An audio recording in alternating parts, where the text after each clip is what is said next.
يا نفس إن لم تظفري لا تجزعي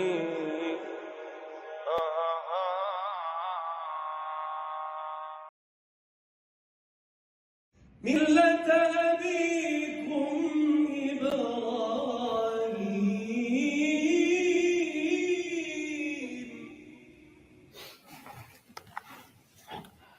أعوذ بالله من الشيطان الرجيم فجعلهم جذاذا إلا كبيرا لهم لعلهم إليه يرجعون قالوا من فعل هذا بآلهتنا إنه لمن الظالمين قالوا سمعنا فتى يذكرهم يقال له إبراهيم قالوا فأتوا به على أعين الناس لعلهم يشهدون قالوا أأنت فعلت هذا بآلهتنا يا إبراهيم قال بل فعله كبيرهم هذا فاسألوهم إن كانوا ينطقون فرجعوا إلى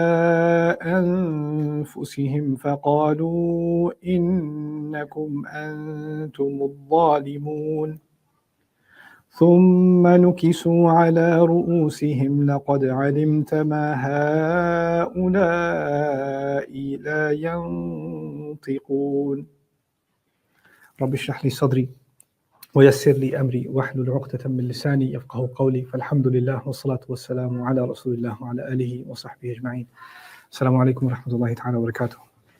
We're going to continue our conversation about Ibrahim alayhi salam and what he does after he makes an oath that he has a plan to deal with those idols. فَجَعَلَهُمْ جُذَاذًا إِلَّا كَبِيرًا لَهُمْ. So he smashed them into small bits and pieces, except for a big one that he left for them. إِلَّا كَبِيرًا لَهُمْ. كَبِيرًا لَهُمْ can mean two things here.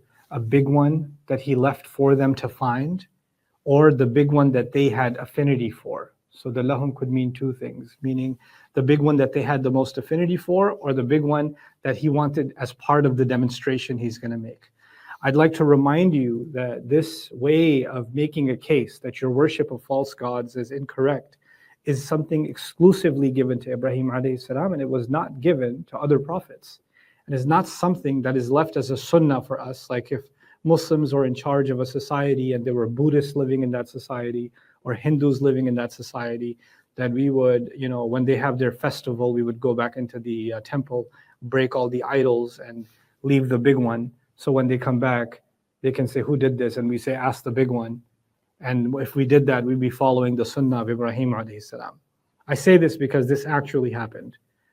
In Malaysia, in fact, there was a group that came out and said, we have to restore the legacy of Ibrahim alayhi salam, and energized young people to go into Buddhist and Hindu temples and break the idols in the middle of the night in the name of restoring the legacy of Ibrahim alayhi salam. And of course, eventually those people of other religions got wind that this is what's happening, and they waited with machetes and weapons for the Muslim youth that were coming to vandalize their houses of worship. And when they did come, there was a bloody massacre, and violence broke out. And this is all a tragedy because of a lack of tadabbur on the Quran. And this is one of the reasons I'm such an advocate, and I feel so strongly that the only way we can get rid of injustice, truly get rid of injustice in a society is, especially in Muslim societies, is by way of reintroducing the Quran deeply, thoroughly. Because when you reintroduce the Quran, it comes with some things. It comes with a sense of justice, a sense of purpose. It comes with the ability to think critically. It comes with the ability for you not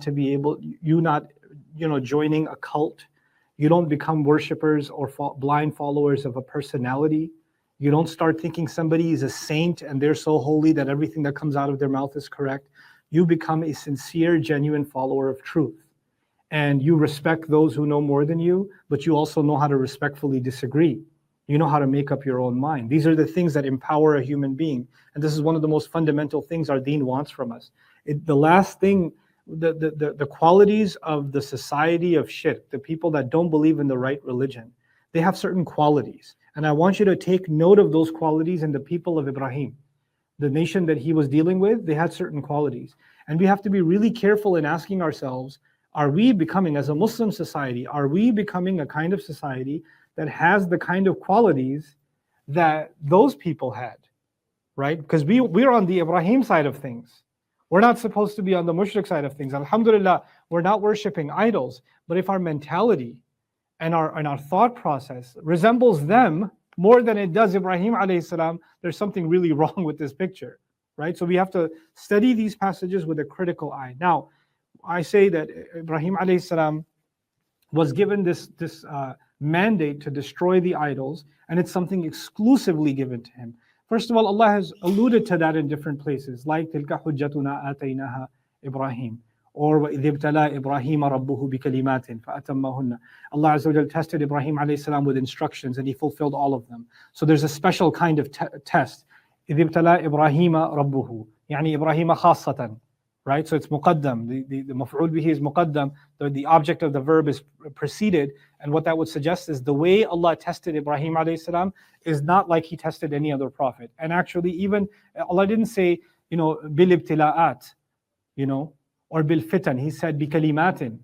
Allah tested Ibrahim alayhi salam with words. And words are representative of instructions also. So the instructions given to Ibrahim alayhi salam were huge tests. Of course, some of those instructions were like slaughtering his child, or leaving his family in the desert. But other instructions can also include the demonstration he made to his people, Hada Rabbi, Hada Akbar. That's also an instruction from Allah. Because Allah says, وَلَقَدْ آتَيْنَا إِبْرَاهِيمَ رُشْدَهُ مِنْ قَبْلِ. We gave Ibrahim alayhi salam his uprightness from a long time ago. In other words, everything he was doing, it was doing based on the rushd that Allah had given him, right? And so if we put all those pieces together, what picture is painted? Ibrahim alayhi salam was given instructions like no other prophet was given, and not to be repeated by other prophets. And I said something a few years ago, some strongly disagreed with it. I find it very convincing. I'm going to share it with you. And of course, I personally believe in you making up your own mind. So I would advocate that again. But I still have to share with you what I find convincing. Some people argue, no, Rasulullah sallallahu alayhi wasallam, he also broke the idols when he conquered Makkah. So he fulfilled the sunnah of Ibrahim alayhi salam. So you're wrong. Ibrahim alayhi salam was not exclusive. It's also a sunnah of Rasulullah sallallahu alayhi wasallam. And if you follow that mentality, you know what that would mean? That would mean that when Muslims eventually ruled over India, they made a mistake because they left all the Hindu temples intact. And the Malaysians that are in charge of the country, that are the majority Muslim country, still have, on your way from Kuala Lumpur to the International Islamic University of Malaysia, you're going to pass by a giant Buddhist temple that's going to be up on the mountain. You have to take a lot of steps to see, but you can see it from a distance. It's in a Muslim country. The Muslims there must have made a mistake. Or what happened recently in Afghanistan, when the first wave of the Afghani takeover, the Taliban takeover happened, they destroyed a lot of ancient idols, right? Oh, they must have done the right thing because they're fulfilling the sunnah of the Prophet ﷺ. No, absolutely not. Absolutely not. Why not? Because the Kaaba was originally a masjid. When Rasulullah ﷺ broke the idols, yeah, it looks similar to what Ibrahim ﷺ did, but he wasn't destroying a temple. He was cleaning Allah's house. It was built for the purpose of the worship of one God. That's like saying if somebody forcefully took over a masjid and dropped the giant crucifix at the mimbar, and then when the Muslims finally liberate that masjid, they smash the crucifix, or they remove it, then this is precedent for them to go into churches and do that. No, absolutely not. That's not the understanding of our deen. But Ibrahim alayhi salam did that. And so he was tested in ways like no other prophet was tested. He was given instructions that no other prophet was given. And that's why he was given a status and a rank that no other prophet has been given. In fact, I would even argue philosophically, there's a reason for that. There's a reason Ibrahim alayhi salam took an aggressive stance like no other prophet. Other prophets were upfront about the da'wah, right? They were upfront about this is the corruption, worship only one God and all of it. But they weren't demonstrating it by breaking idols, right? But why is Ibrahim alayhi salam taking such a tough stance, or why is he given that instruction? Perhaps the answer lies in what Allah says about him when he says he was ummah. He was a nation all by himself, right? So he's not even acting as one. He's acting as an entire powerful nation, right? And so it's different. Nobody else is called an ummah. No other individual is called an ummah in the Quran except him, alayhi salam. So he smashes the idols and leaves the big one for إِلَّا كَبِيرًا لَهُمْ, except a big one for them. لَعَلَّهُمْ إِلَيْهِ يَرْجِعُونَ, in hopes that they will come back to him. Hoping they will come back. Now he could be Ibrahim and it could be the big idol, meaning hopefully they come back to Ibrahim alayhi salam. He's asking for trouble. He's not vandalizing it and running. He's going to stay there waiting for them to show. He's hoping they come back. Or he's hoping they come back to this one idol. And the narrations kind of fill, I don't know the authenticity, the narrations come and fill in the gap, like perhaps he broke them all smashed them with an axe and left the axe in the arms of the big idol, right? So like, who did this? So, قَالُوا مَنْ فَعَلَ هَذَا بِآلِهَتِنَا إِنَّهُ لَمِنَ الظَّالِمِينَ. They said, who did this with our gods? Whoever has done this is certainly from those that have done terrible wrong. He's from among the wrongdoers. Who did this with our gods is already, it's a remarkable thing to say. You come to these gods for protection. You come to these gods so they can save you. You come to these gods because you say, so-and-so did this to me, so-and-so did that to me. And now you're coming and you're saying our gods are the poor victims who victimized our poor gods. I mean, it negates the entire purpose of having a god, right? It just negates the entire purpose of it. إِنَّهُ لَمِنَ الظَّالِمِينَ قَالُوا سَمِعْنَا فَتًى. So when they said that, when they're having this outcry, they're looking at this, desecrated temple, they're enraged. Some of them said, oh, we heard a young man, fatan, يذكرهم. We heard a young man that was talking about them. يُقَالُ لَهُ إِبْرَاهِيم. Ibrahim is what he's called. They say his name is Ibrahim, or Ibrahim is how he's called. So they remember that this is his name, or we remember one kid that was talking about them. We didn't take him too seriously back then, أَنْتَ مِنَ اللاعبين, but he's the only one we can think of. So now the mob gets even more enraged. And they say, قَالُوا فَأْتُوا بِهِ عَلَىٰ أَعْيُنِ النَّاسِ. They said, bring him in front of the eyes of the gathering of all the people. Bring him in front of everyone. We want to make a public execution or public demonstration of this. Now let me pause here for a moment because I'm going through the ayat rather quickly. What are we supposed to learn from this? We're supposed to learn from this that religions that are not based on reason quickly turn into a mob. They quickly turn into an angry mob. And when they find whoever they're going to blame, they go after them, publicly. They want to make an example out of someone and beat them, and this is them defending their religion. The Muslim can be offended by something a kafir says, but we have something more powerful than a mob or our rage. We have reason.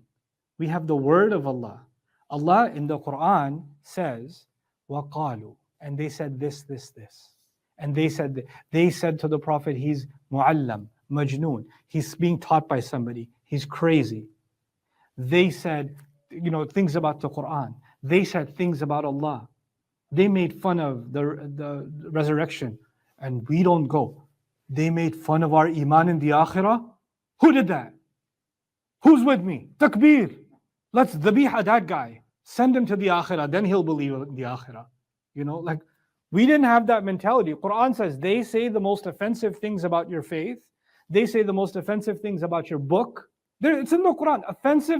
Offenses against the Quran are recorded in the Quran. Offenses against Rasulullah, he's being called a liar, he's being called insane, he's being called a plagiarizer.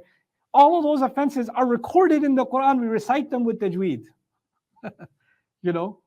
And then Allah says, Qul, and respond. Meaning we are intelligent people. We're not a mob. We don't resort to animalistic behavior. Now, if you think about that for a moment and then take a scan of what happens in Muslim communities, in Muslim countries, when someone does something that is offensive to our religion, how we respond, how far from, do we look more like the followers of Ibrahim alayhi salam, or do we look more like the mob that was ready to lynch Ibrahim alayhi salam, So he says here, and I'm not dismissing the emotion, but actually one of the pinnacles of our religion is the ability to control our emotion, to respond reasonably, to respond with powerful argument, not respond with ignorance. In fact, the moment in philosophy you'll learn, the moment you have to resort to force, that is when you've lost the argument. because your words weren't powerful enough to silence the enemy, so you had to use force, which means the war of words and the war of reason has already been lost. When Fir'aun didn't have any more answers for Musa, then he said, I'm going to use force, I'm going to get you thrown in jail. And the moment he said, I'm going to get you thrown in jail, the argument is over, because if he talks anymore, he's going to go to jail. But the argument has been won by Musa alayhi salam. You see?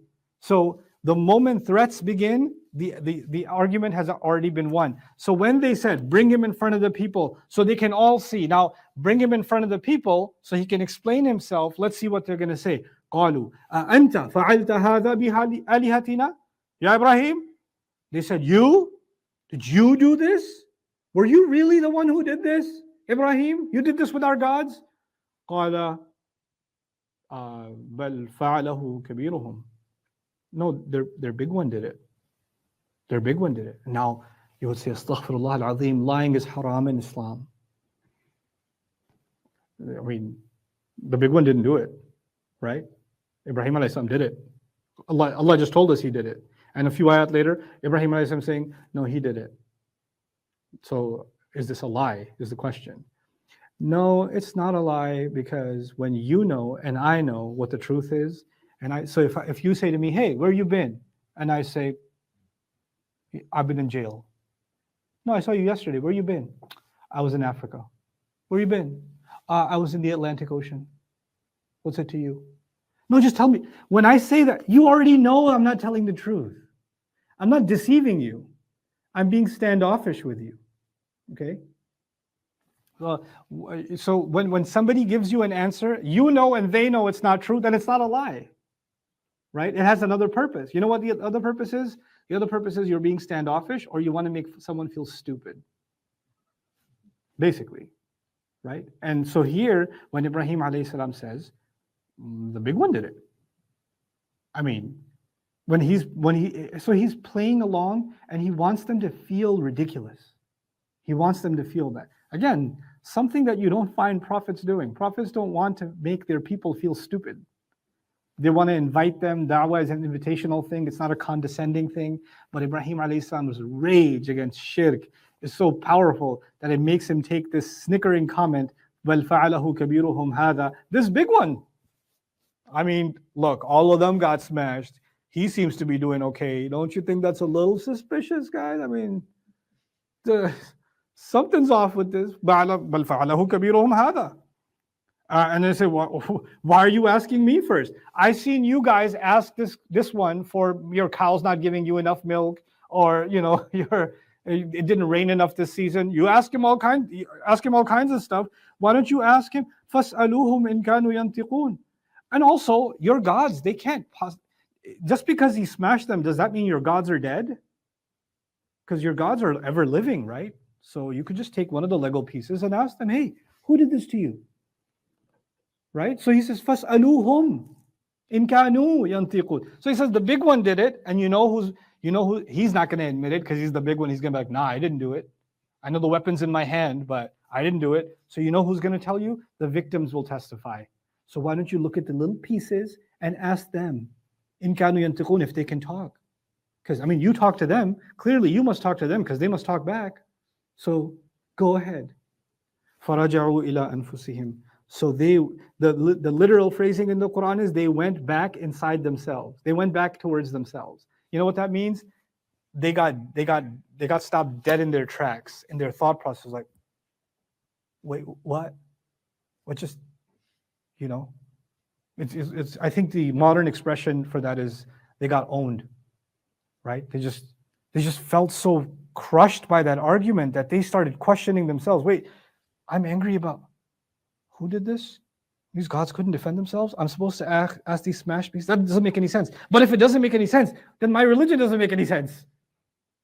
Then فَرَجَعُوا إِلَىٰ أَنفُسِهِمْ فَقَالُوا. So they said within them, they had a conversation internally. Now Allah is describing the internal conversation of someone who believes in a false doctrine. And what is he saying? إِنَّكُمْ أَنْتُمُ الظَّالِمُونَ. There's no doubt about it. You people, you're the ones that are doing wrong. Now look at this, the flip. In ayah number 59, مَنْ فَعَلَ هَذَا بِآلِهَتِنَا إِنَّهُ لَمِنَ الظَّالِمِينَ. Who did this with our gods? He's the one that's from the wrongdoers. And a few ayat later, they're saying inside of themselves, there's no doubt about it, you're the ones that are wrong. You're the ridiculous. He wants them to feel that. Again, something that you don't find prophets doing. Prophets don't want to make their people feel stupid. They want to invite them. Da'wah is an invitational thing. It's not a condescending thing. But Ibrahim alayhi salam's rage against shirk is so powerful that it makes him take this snickering comment, "Bal fa'alahu kabiruhum hada," this big one. I mean, look, all of them got smashed. He seems to be doing okay. Don't you think that's a little suspicious, guys? I mean, something's off with this. "Bal fa'alahu kabiruhum hada." And they say, why are you asking me first? I seen you guys ask this one for your cow's not giving you enough milk, or it didn't rain enough this season. You ask him all kinds of stuff. Why don't you ask him? فَاسْأَلُوهُمْ إِنْ كَانُوا يَنْتِقُونَ. And also, your gods, they can't just because he smashed them, does that mean your gods are dead? Because your gods are ever living, right? So you could just take one of the Lego pieces and ask them, hey, who did this to you? Right? So he says, فَاسْأَلُوهُمْ إِنْ كَانُوا يَنْتِقُونَ. So he says the big one did it, and you know who he's not going to admit it because he's the big one. He's going to be like, nah, I didn't do it. I know the weapon's in my hand, but I didn't do it. So you know who's going to tell you? The victims will testify. So why don't you look at the little pieces and ask them, إِنْ كَانُوا يَنْتِقُونَ, if they can talk. Because, I mean, you talk to them. Clearly, you must talk to them because they must talk back. So go ahead. فَرَجَعُوا إِلَىٰ أَنفُسِهِمْ. So the literal phrasing in the Quran is they went back inside themselves. They went back towards themselves. You know what that means? They got stopped dead in their tracks, in their thought process. Like, wait, what? What just, it's I think the modern expression for that is they got owned, right? They just felt so crushed by that argument that they started questioning themselves. Wait, I'm angry about who did this? These gods couldn't defend themselves? I'm supposed to ask these smash pieces? That doesn't make any sense. But if it doesn't make any sense, then my religion doesn't make any sense.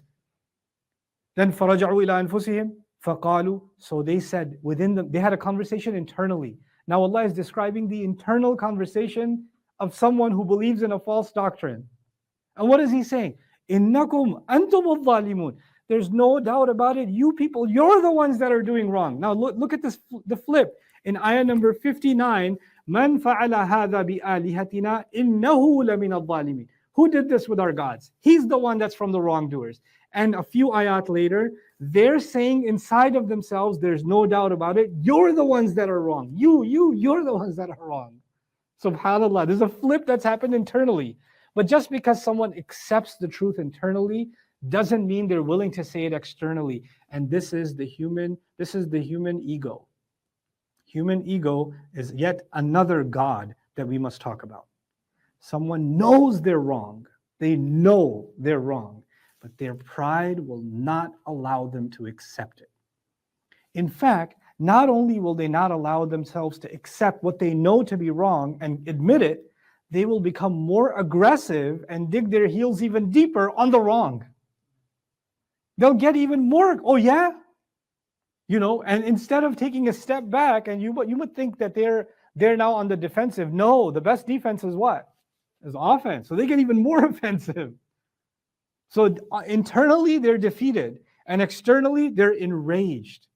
They're enraged even further. So what did they do? ثُمَّ نُكِسُوا عَلَى رُؤُوسِهِمْ.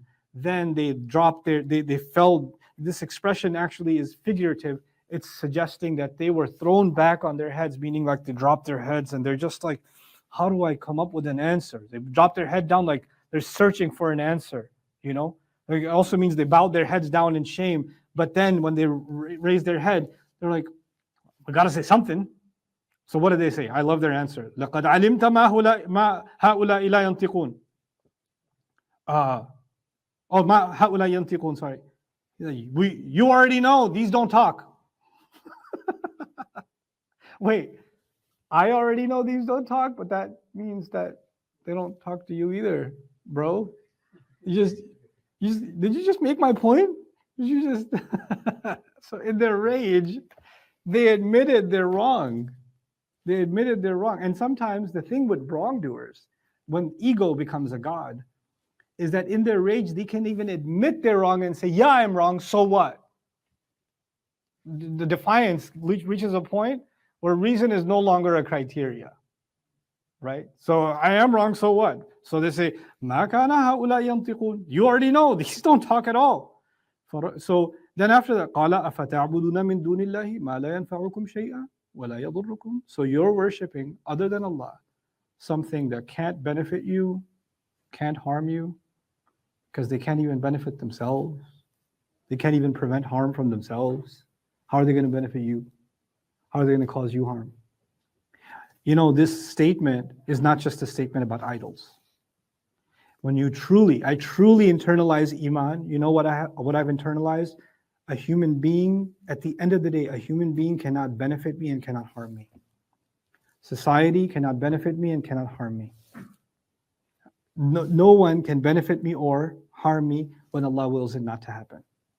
There's a seen realm of benefit and harm, but there's a spiritual dimension to benefit and harm. And there's a courage that gets injected inside of a believer when they really internalize, how can you worship someone that cannot benefit you and cannot harm you? And that, therefore, what's the alternative? What's the corollary? The corollary is, then you can only worship someone who can both benefit you and harm you.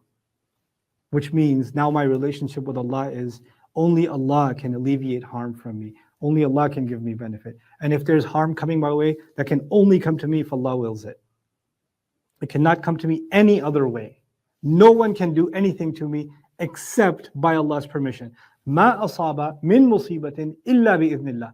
There is no calamity that will ever strike at all except by Allah's permission. This gets internalized. So he makes this phrasing to them, أُفِّل لَكُمْ. أُفِّل لَكُمْ is one of those things in Arabic that it's really hard to translate. Maybe there's not even a verbal translation. It's, you people. That would be my translation. I don't know if I ever write a translation of the Quran, I'm gonna have to have a comic section or something in there. Just like maybe that emoji, you know, they have that emoji, you know. But uffil lakum is, what is wrong with you people? Like it's an expression of terrible frustration is the expression uff. It's one of those things that from ancient Arabic made its way into Urdu, Punjabi, other languages. Uff, oh, like they use that, right? But it's actually from the ancient Arabs. Uffil lakum wa ma ta'buduna min dunillah. What terrible frustration I have with you people and with whatever you worship other than Allah. Afala ta'qilun. Are you then, okay, after all of this, you're mad at me, but how about this? Are you going to think at all? Are you then going to think? Because you just said something that negated your own religion. Are you still not willing to think? Well, maybe now they will think.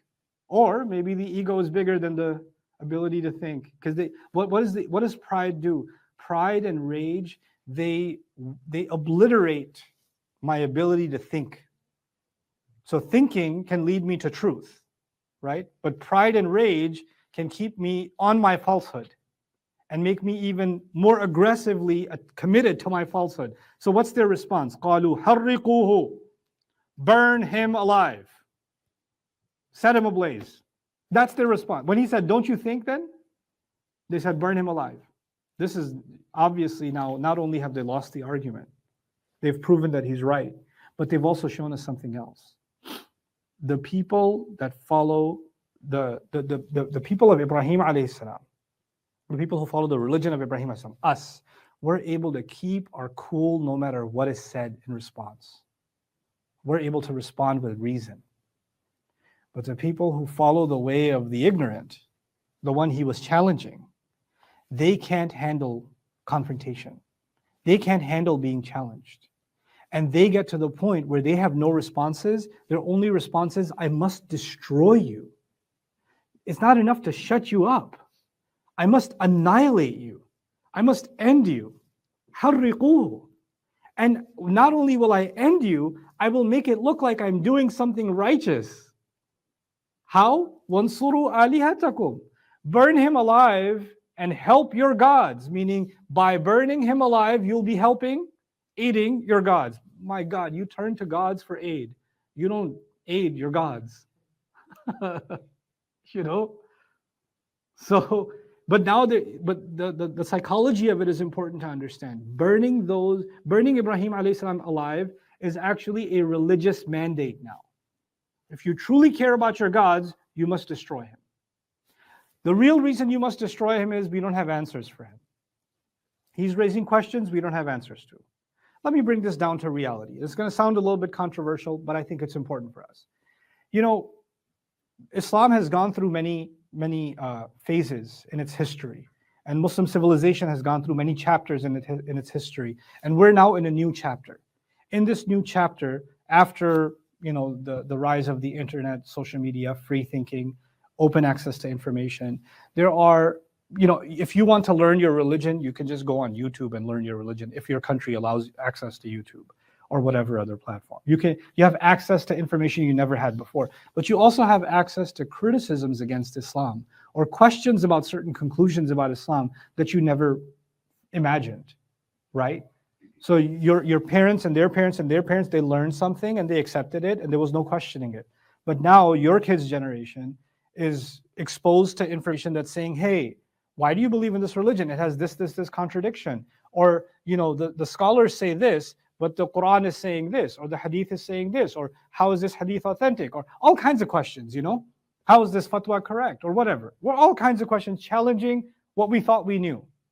Now, when someone brings a challenge to what we thought we knew, there's the Ibrahim response or there's the mob response. The mob response is this person is asking a question that challenges my comfort zone, that challenges the conclusions of Ahl Sunnah wal Jama'ah. Therefore, we will consider them a murtad, we will consider them wajibul qatl, we will consider them wajibul beating in front of everybody else. We will publicly humiliate them, destroy them, etc. Or you could say, I hear your criticisms, here's a response. Here's a rational response to every one of the issues you raised. Here's why criticism number 1 doesn't hold water. Here's why criticism number 2 doesn't make sense. And maybe half of criticism number 3 does make sense. Civil, intelligent conversation to be able to respond. If you're able to do that, you know what happens? Those same people that were pretending to have an intelligent criticism, they turn into a mob. They turn into a mob. So my point is, whoever turns into a mob has lost. Whoever turns into a mob has accepted defeat.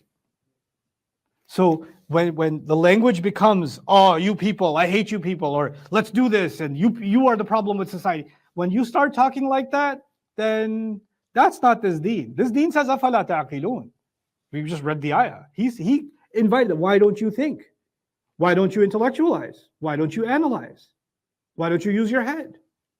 So now we are in the age where somebody will come along and say, well, I don't believe in this ayah, or I don't believe in this conclusion, or I don't agree with this tafsir. And we can either say these kuffar, watch out for them, these people can't be allowed anywhere near us, this, save your children, etc. Or we could respond. We could present a more compelling case for why the ayah should be understood a certain way, or a more compelling case, or why we should follow and respond to that criticism.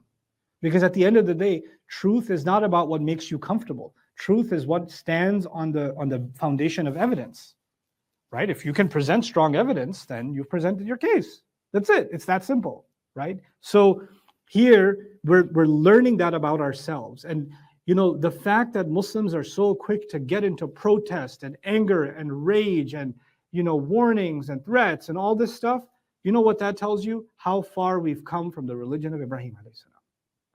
Is one of the reasons I wanted to do this series, is because we have to take a difficult look in the mirror about what we've become, how far we've come from where we're supposed to be. So, حَرِّقُوهُ وَانْصُرُوا آلِهَتَكُمْ إِن كُنتُم مُؤْمِنِينَ قُلْنَا يَا نَارُ. I'm going to end this really quickly now. قُلْنَا يَا نَارُ كُونِي بَرْدًا وَسَلَامًا عَلَى إِبْرَاهِيمَ. Allah said, we declared fire, be cool and peaceful on Ibrahim. Be cool. So the miraculous thing that happens is he's, catapulted into a giant flame and the fire refuses to burn him. So now they've seen their gods powerless to benefit or harm. And in the same episode, they've seen the God of Ibrahim able to protect him in the middle of an impossible situation. So not only have they rationally deconstructed their religious worldview, they've now seen something that can only be possible by divine intervention. So there's no reason left for them to not accept. But what did I tell you? What is the barrier to accepting truth? Ego, rage. So what's the last ayah in this story? وَأَرَادُوا بِهِ كَيْدًا فَجَعَلْنَاهُمُ الْأَخْسَرِينَ. They had a plot planned for him, and we made them the lowest. After you've been defeated, the last thing we learn is that even then, now we couldn't defeat him face to face, so we need to find some other scheme, some other way to defeat him. Because the problem isn't truth anymore. The problem is being defeated hurts. Being wrong is just, it goes against my pride. I'm willing to accept anything except being wrong. That I can't accept. SubhanAllah. There's such an insight into the mentality of a believer and how I'm supposed to be, you're supposed to be open to being wrong. As a student of the Quran, and I'm not an expert, I'm not a scholar, I've never claimed to be, I do my best to try and understand what Allah says and try to study it, discuss it with scholars, arrive at a certain conclusion. And you know what? I need to be intellectually honest and say, perhaps somebody will come along and present a case to me about this ayah that I thought I understood, or this case to me about this hadith that I understood, or this historical event that I never considered, and because of it, I was previously wrong. And now I see it completely differently. If I'm not open to that I am not committed to the truth, I'm committed to my desire to being right. My commitment is to my own ego, not to the truth. You know? So we have to develop that ultimate commitment to the truth in our loyalty to our father, Ibrahim alayhi salam. So it's the last thing for today is a contemplation on, again, Ibrahim alayhi salam when it comes to the truth. People, look at the irony, people would reject the truth because they're committed to their ancestors, right? Hear me carefully. People used to reject the truth because of their commitment to their ancestors. And we are committed to the truth because of our commitment to our ancestor, Ibrahim alayhi salam. Like Allah did, every other society will reject the truth because of the ancestors, because of that false loyalty. And we will be the ones who will continue to go against everyone and stay loyal to our father, Ibrahim alayhi salam. Doesn't matter who gets angry, because he taught us to remain committed to the truth. He took something that the world has followed for ages, an ailment, and he turned it into a healing. SubhanAllah. So we proudly say we follow the religion of our father, Ibrahim. When they say they follow the religion of their fathers, they have to shut their brains off. When we say that we follow the religion of our father, we have to open our eyes. You know, ad'u ilallahi ala basiratin. SubhanAllah. So powerful. It's revolutionary. Like, you don't think of a religion like that. You don't think of a religion that's demanding from you to be analytical and critical and thinking and thoughtful and responsive. You know, you just want a religion to just be something that you just hear and you just obey without ever thinking about it. You know, may Allah Azza wa Jal make us real thinkers and followers of the religion of Ibrahim alayhi salam in the true spirit of the words that Allah has given us. Barakallahu li wa lakum fil Qur'an al-Hakim wa nafa'ani wa iyyakum bil ayati wa dhikr al-Hakim. Assalamu alaikum wa rahmatullahi.